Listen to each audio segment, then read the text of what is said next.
I গ্রুপের champion হওয়ার লড়াইয়ে মুখোমুখি ফ্রান্স ও নরওয়ে। এরই মধ্যে 1 গোলে এগিয়ে গেছে দেশমের দল। ফরাসি সমর্থকদের উন্মাদনা জানতে ফ্রান্স থেকে যোগ দিচ্ছেন সহকর্মী লুৎফর রহমান বাবু। সরাসরি যাচ্ছি তার কাছে।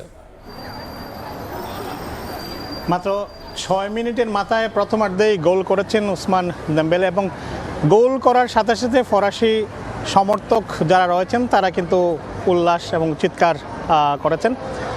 আমি আপনাদেরকে জানিয়ে রাখি, আজকে বিশ্বকাপের গ্রুপ পর্বের যে বিগ ম্যাচ নরওয়ে এবং ফ্রান্সের মধ্যে অনুষ্ঠিত হচ্ছে, সেই ম্যাচকে ঘিরে রাজধানী প্যারিসের বিভিন্ন স্থানে সমর্থকরা জড়ো হয়েছেন। নরওয়ের সমর্থক কিছুটা রয়েছেন, তবে ফরাসি সমর্থকরাই বেশি। রাজধানী প্যারিসের বেশ কয়েকটি স্থানে ফ্যান জোন রয়েছে, সেই ফ্যান জোনগুলিতেও সমর্থকরা উপস্থিত হয়েছেন এবং আমি এই মুহূর্তে যেখানে রয়েছি প্লাস দ্য ক্লিশি, এর আশেপাশে বেশ কয়েকটি রেস্টুরেন্ট বার রয়েছে। সবগুলো বার এবং রেস্টুরেন্টে ফরাসি সমর্থকরা এখানে সমবেত হয়ে ফ্রান্স এবং নরওয়ের ম্যাচটি তারা উপভোগ করছেন এবং সম্ভবত আরেকটি গোল সম্ভবত আমি যখন আপনাদের সাথে দর্শকদের সাথে কথা বলতেই সম্ভবত আরেকটি গোল হয়েছে। আমরা দর্শকদের উল্লাস আমরা শুনছিলাম এবং গোল দেওয়ার সাথে সাথেই কিন্তু দর্শকরা এখানে উল্লাস করছেন। আজকে ফ্রান্স জয়লাভের মধ্য দিয়ে গ্রুপ পর্বে তারা চ্যাম্পিয়ন হবে এবং ইতিমধ্যেই নকআউট পর্বে ফ্রান্স চলে গিয়েছে এবং ফ্রান্সের যারা সমর্থক রয়েছেন তারা প্রত্যাশা করছেন যে এবারের ওসমান দেমবেলে, এই দ্বিতীয় গোলটি কিন্তু ওসমান দেমবেলেই করেছেন। আমি যেটি বলছিলাম যে ফরাসি সমর্থক যারা রয়েছেন তারা প্রত্যাশা করেছেন তৃতীয়বারের মতো শিরোপা নিয়ে দিদিয়ে দেশমের শিষ্যরা ফ্রান্সে ফিরবেন।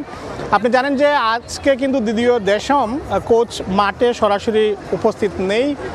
তার মায়ের অন্ত্যেষ্টিক্রিয়ার জন্য তিনি বিশ্বকাপের মিশন ছেড়ে ফ্রান্সে চলে এসেছেন। তার অনুপস্থিতিতেই কিলিয়ান এমবাপ্পে, ওসমান দেমবেলেরা আজকে নরওয়ের বিপক্ষে মাঠে লড়াই করছে এবং লড়াইটা কিন্তু শুরু থেকেই বেশ শক্তিশালী এবং ইতিমধ্যেই প্রথমার্ধেই 2 গোল তারা দিয়ে এগিয়ে রয়েছেন এবং সেই 2 গোলটিই করেছেন ওসমান দেমবেলে।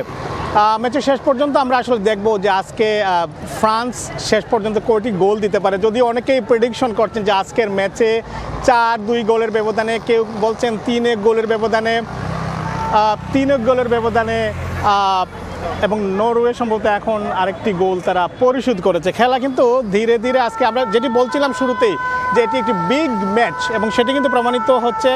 প্রথমার্ধেই ফ্রান্স 2 গোলে এগিয়ে থাকার পর এখন কিন্তু নরওয়ে আরেকটি গোল পরিশোধ করেছে।